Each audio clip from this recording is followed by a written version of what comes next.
No, of course not. There's a million ways to do controlled language practice. It's just that gap fills are the easiest and the most convenient. We've all been there. I've done it. Pretty sure you've done it. When it's 5 minutes to a class and you just want to photocopy something nice and easy. So we can use gap fills, of course we can.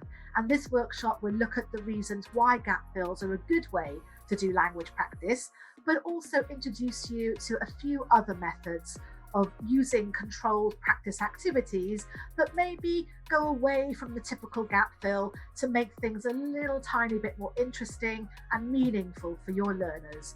So yes, gap fills are a useful way of doing language practice, but I promise you there are other just as easy, just as entertaining ways to do language practice for your learners too. Well, gap fill tasks are useful because we need to give students every opportunity to try and get the target language right before they move into doing the freer practice, fluency-based activities that normally come at the end of a traditional language lesson.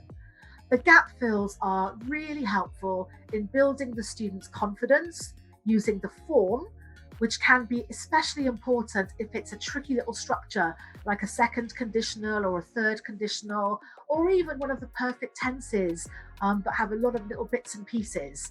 And the students need to help them consolidate this information in their brains by using some written practice to help it become more accurate in their minds before they can then go off and use it in the freer practice tasks. So gap fills are useful for building confidence and developing accuracy and for allowing students to use both written and oral methods of getting the target language in their brains.